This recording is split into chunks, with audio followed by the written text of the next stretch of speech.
একই চেকদাতা এবং একই চেক গ্রহীতার মধ্যে চেক আদান প্রদান হয়।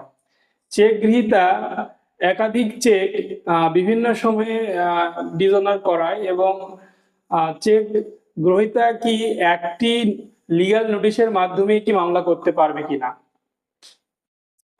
যদি একই চেক দাতা এবং একই চেক গ্রহীতা হয়, অনেক সময় দেখা যাচ্ছে 3টা চেক দিলেন, অ্যাজ এক্সাম্পল বলা যায় 3-5-25 তারিখে একটা দিলেন, সেটা 5 লক্ষ টাকা, আরো একটা দিলেন 4-7-25 থেকে 7 লক্ষ টাকা, এরপর 12-8-25 দিলেন 9 লক্ষ টাকা। এই সর্বমোট 21 লক্ষ টাকা 3টি চেক দিলেন এবং প্রত্যেক তারিখে একটি করে চেক ডিজনার করলেন। এই চেক 3টি ডিজনার সহকারে যদি ওই চেক গ্রহীতা মনে করেন যে একটি নোটিশের মাধ্যমে আমি মামলা দায়ের করবো বা একটা নোটিশের মাধ্যমে যদি এটা করেন, তাহলে এই মামলাটি বাতিল বলে গণ্য হবে।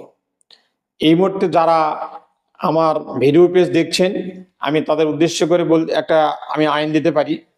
এই প্রসঙ্গে বলা আছে ডিএলআর 61 AC and 91, সেখানে স্পষ্টভাবে বলা আছে যে প্রত্যেকটি চেক প্রত্যেকটি তারিখেই আলাদা আলাদা করে ডিজনার করা হয়, তাহলে ভিন্ন ভিন্ন মামলা দায়ের করতে হবে, নচেত এই মামলাটি আইনগত বৈধ হবে না।